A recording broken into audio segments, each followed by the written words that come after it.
Yo, yo, yo. How's it going? Why is... Interesting. Alright, anyway. Alright, here's what I worked on today. Okay, first of all, actually, jumping ahead here. Before I get to what I did with the exterior here, playing around with it, I did a little more work again. I went back to the level I was working on yesterday just because I realized I didn't use any obstacles anywhere, and I like to mix things up a bit more, and I felt like I could make some improvements to this. So I went back here and I touched a few things up. I added a little obstacle in this room. I ended up expanding this room to make it a little more interesting. Also added an obstacle there, same with up here, and also popped this one back here to make this more interesting as well. Furthermore, I added some additional minor fixes for how these guys behave in terms of how they look at you and how they aim and stuff like that. So just putting some finishing touches on it before I moved on to the next level.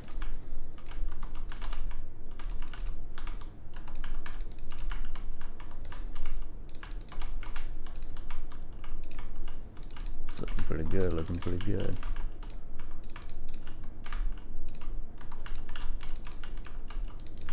They do still seem to fire sometimes. Yeah, see, like there, kind of shooting at you even though... Oh, I think I know why they might be doing that. Hold on. Let's try a quick fix here. They are... So when they shoot at you, they shoot at your... If you've been dashing recently, they shoot at your most recent dash start position. So they're kind of like delayed, and they can't completely keep up with your super fast dashing. So the problem with that means they're shooting... and they do a line of sight check. So the problem is they do a line of sight check, I think, directly to where you're currently standing, but they shoot at your last dash position. So they might be aiming at your last dash position, which is not a clear line of sight, but they think they have a clear line of sight because they're checking against your current position. Let me see if that is in fact the case. And indeed, it is. Okay, so...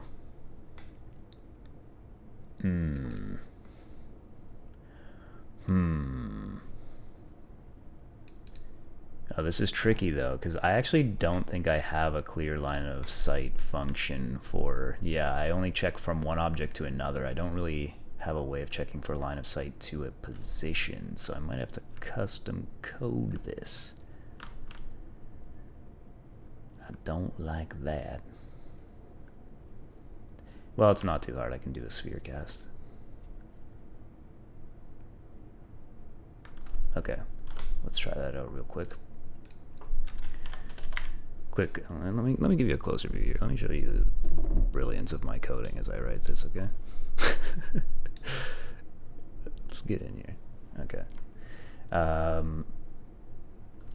Alright, what we need here is if physics dot sphere cast. And do we want any sphere cast? Yeah, that should be good. Okay.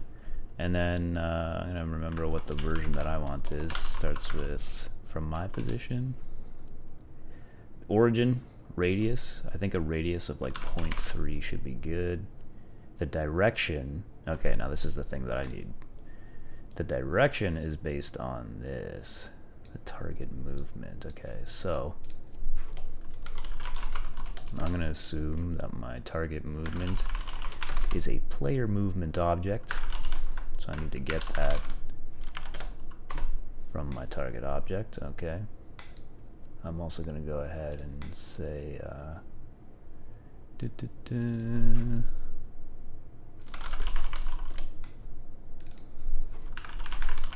switch this up. Getting a little ugly in terms of syntax here, but it's okay. Nobody else works on this code but me, and I know what's going on, so that's all that really matters. Alright. If the sphere cast... Okay, so the direction, so this is what I was talking about. I don't want to check for the direction to the player. I mean, I do, but not if the player was recently dashing, because then I want to use a different direction. So we got direction to target here. Actually, I can literally copy this code right here. It's the exact same. In fact, it's so similar that I should probably just get rid of this function since I need this information now. Okay, let's move this.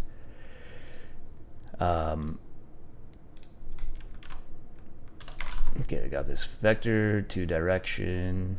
So I'm going from meet to our target object. Okay. Unless our target object, which is the player, is dashing or he dashed recently, in which case, get his last dash start position, because I want to aim there. So I can get rid of this. That's all done. So the direction is going to be direction to target. And the layer mask, I think I already had a layer mask before, did I? No, I didn't. Okay, no, I never did. Alright, I need to define a layer mask here. Layer mask is the line of sight mask, let's call it that.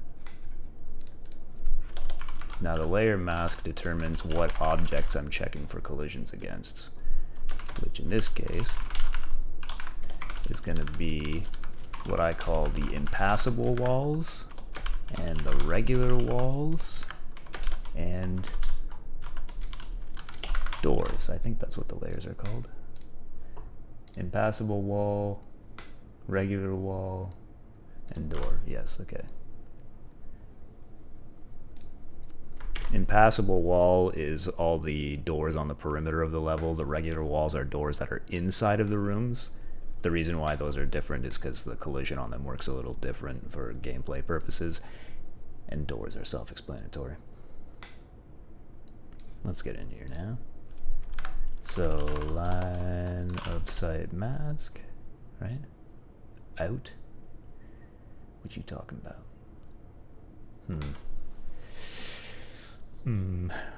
Is there really not a variation of this function that's just what kind of garbage is that? Yeah. Oh, max distance. Oh, what the... Bro, there's so many different versions of this function.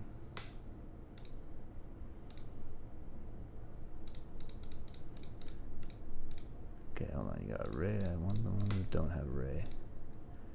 Origin, radius, direction, hit info. Hit info, max distance, and layer mask. Do I have to pass in the hit info? It would seem that I do have to pass in the hit info. That's lame. Alright, whatever. Raycast, hit info, out, hit info, and then it needs a max distance, which is going to be... Do I even care about a max distance? Oh yeah, I guess I do actually.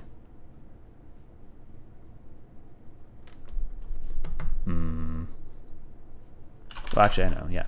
My max distance is going to be the size of the vector to the target. So that's fine. And there you go. Okay. So, if I collide with anything along that, that means I do not, in fact, have a clear line of sight. Okay, so this is where I can go. Bool clear loss equals this shiz.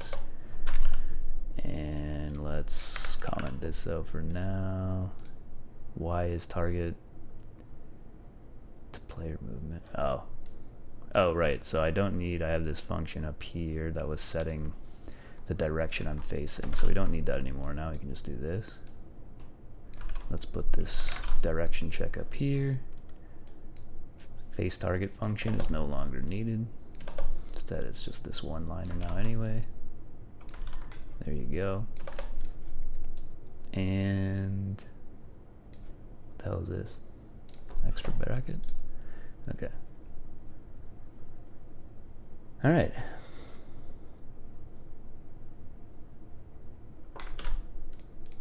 Okay. I think they will be less stupid now about where they, when they shoot against the wall. Let's see.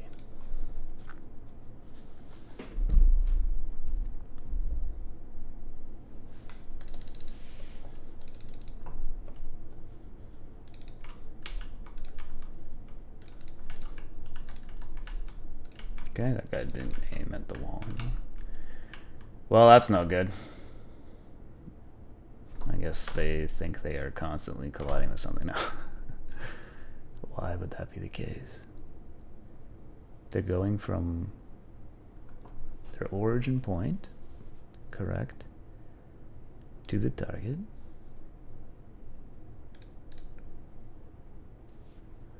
Right, from me to the player, or from me to my last dash start position. Line of sight mask. Okay.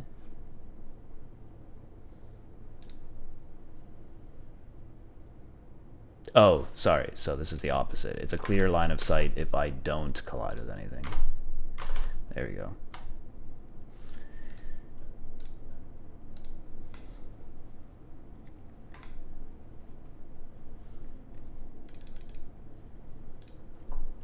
Alright, let's do this. Alright, they're shooting again. That's good.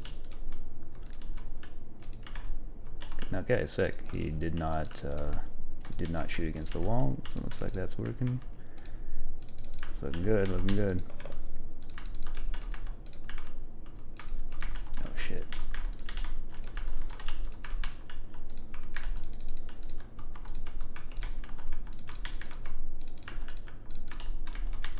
Oh. It's looking good though. They're not shooting the wall anymore. So I think I fixed it. That's why they call me the second coming of John Carmack, folks.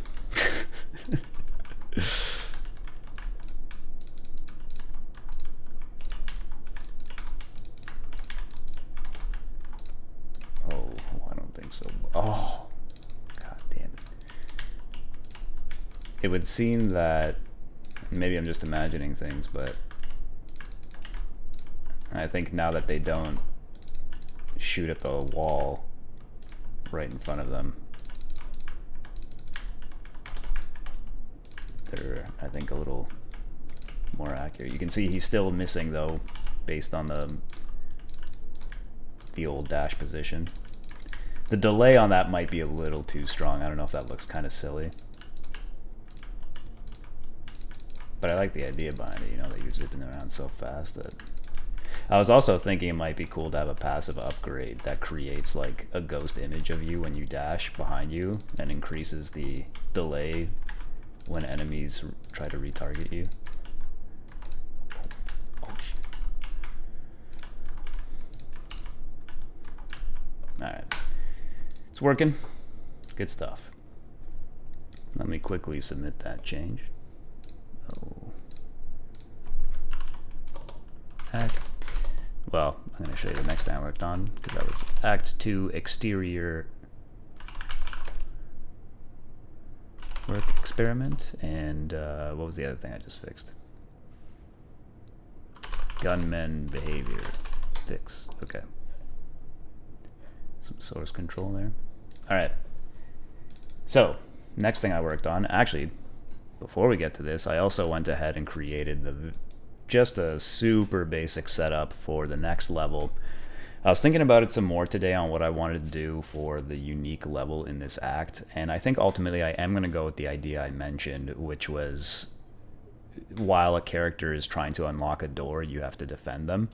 So the enemies will be targeting that character instead of you, and you have to keep going back and forth and deflecting all the bullets and stuff like that. It's not the most original thing in the world, but I honestly couldn't think of anything better that fits the style of the game. I didn't want to do anything too weird either. I don't really like it when games have like a core gameplay style and then they throw in random mini games in between. Usually I think it's like, to make something like that good, you have to put a lot of effort into it. You know what I mean? Like, you spend so much time iterating on and perfecting the core gameplay, and when you try to introduce some little mini game or switching things up in the middle of the game, it's never as good as just the core game. Like, that was one thing I didn't like about Katana Zero, for example. I feel like some of the in-between stuff that's not the core gameplay is the weaker parts of the game. So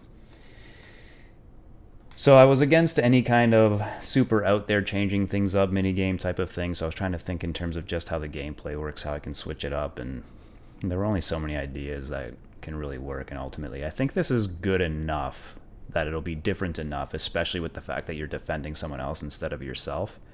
And I'm hoping this will create a cool like back and forth gameplay where you're like dashing back and forth across them to deflect bullets and stuff. But we'll have to see in practice. In any case, there will be a few holes in the wall. Maybe this room still needs to be a bit bigger, but some holes in the wall that the enemies will come pouring out of one by one. That's where you'll have to defend them from.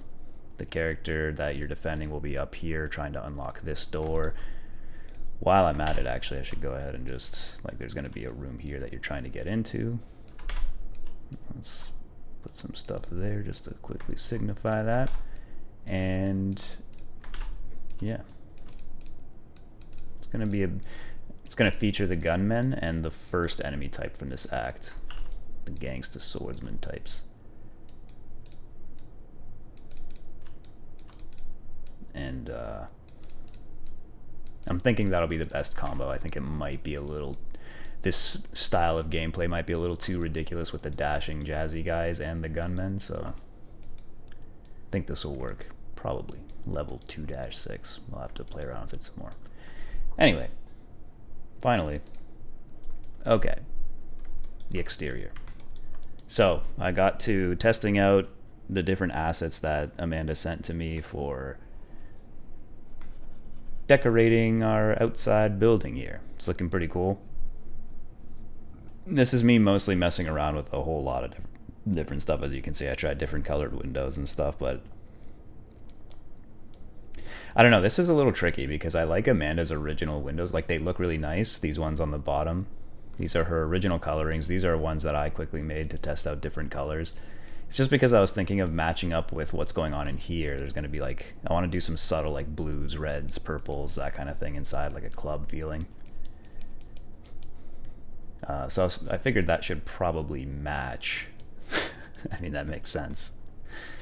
But yeah, I don't know. These like blue, purplish windows don't really look too good though. This one, I don't know. And what if I steal the light from this?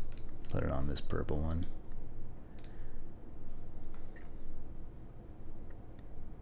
Maybe if I make these lights more like bluish. Purplish. Actually, even like down here, like what if I...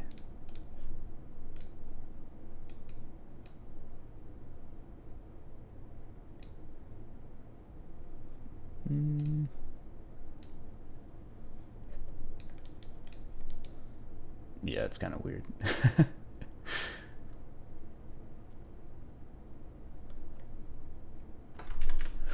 Yeah, I don't know. I have to play around with that a bit. So one thing for sure that we needed though is I noticed the perspective. You can see the windows to match the perspective. These ones are more slanted this way. This is slanted this way. So the ones on the edges aren't, it's like repeatedly using this one, but you can see because of the perspective, the illusion gets kind of messed up here.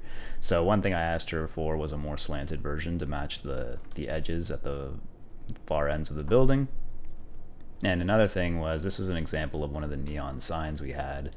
I don't really want to use this one. I prefer, there's this other one she made, like this down here in the bottom right corner. You can see it. I like this one. It's pretty cool. But right now we just have these neon sign type things, but they don't have any backing. You know, like a black box to sit on top of or something like that. It's just them raw on the building, and I don't think that looks very good. So I asked her for if we could make some kind of like black box, dark box or something to put behind them as a backing, kind of like with the thickness of this sign here. But I can see it coming together. I think the feeling overall is good. It's matching the tone I was going for. We got some neon lights on top here. I think we can make a few more assets for this and it'll be pretty cool. Yeah, really, I think the main thing here really is just yeah, getting that backing for the neon lights and then figuring out how to get these windows to look good to match with the back. I'm guessing Amanda, because Amanda only gave me, she gave me like windows with no lights that are just kind of grayed out, and then she gave me these yellowish orangish ones, which I'm assuming color-wise is to match the building, because it does look really good. But my concern is just how it doesn't really match what's going on in here. Yeah.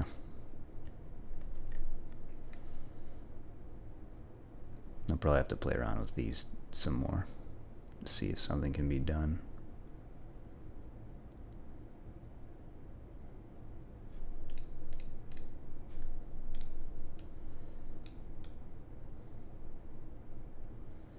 Not even something like this.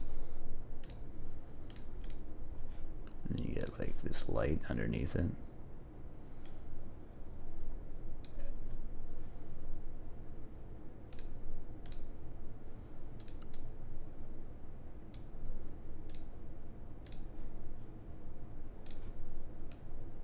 It's a little too bright.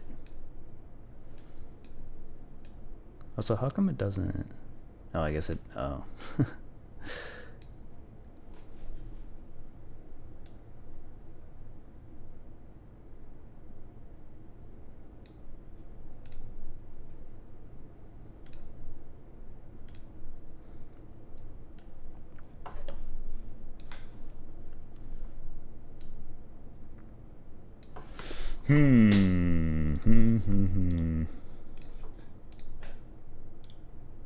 I'm sorry, just playing around here.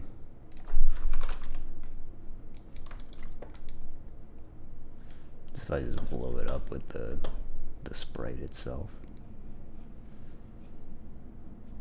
Nah. Just needs a proper light.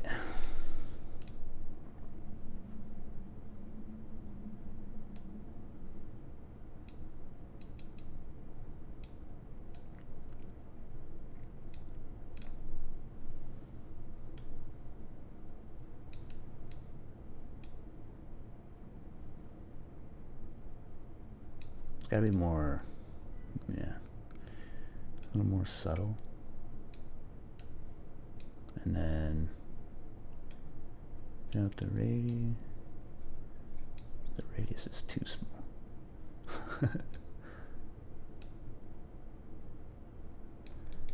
Yeah, I don't know. So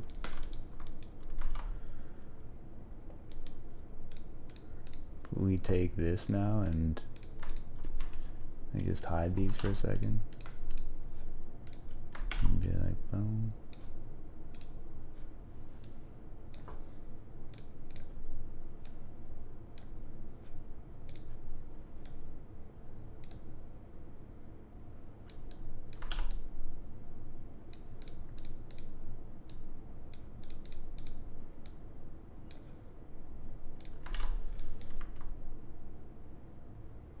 It's probably a bit much, but it's getting there. I feel like this looks like an irradiated lab inside or something.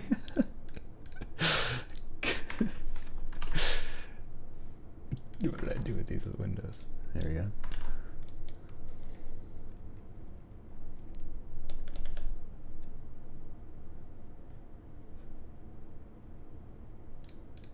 Yeah, no, this one's a more subtle.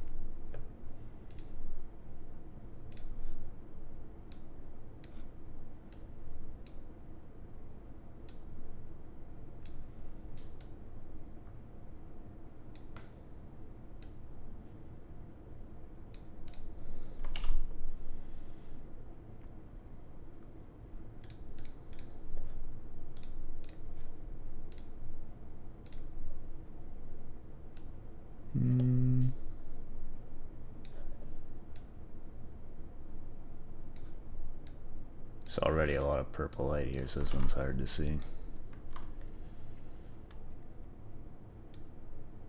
Obviously, I wouldn't want to mix these colors like this either, but...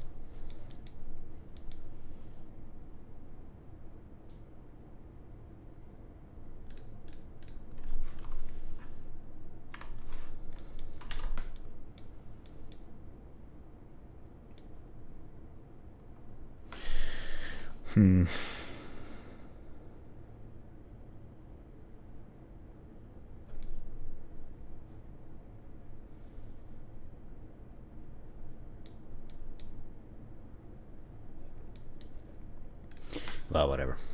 I'll continue playing around with this tomorrow. It's getting there.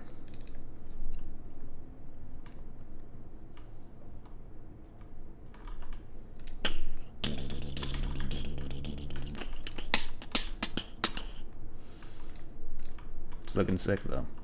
It's got the right feeling to it.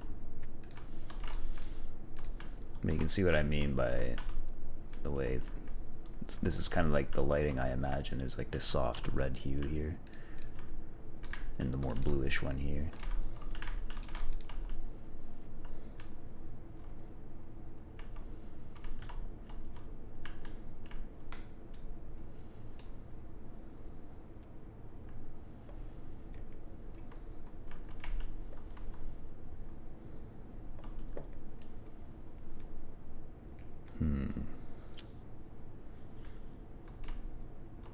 Yeah, that top window on the right actually is not too bad.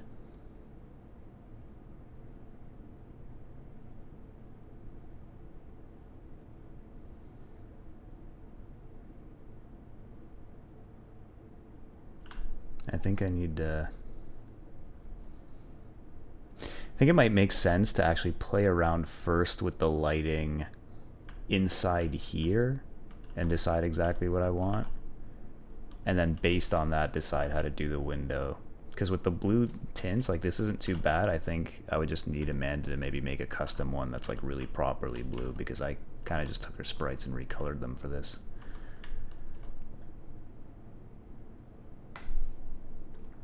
Alright. Either way though, it's a sick start. Looking forward to continuing on that tomorrow. Let's update our, yeah, this is me recoloring things to test. Let's update that Visual Studio.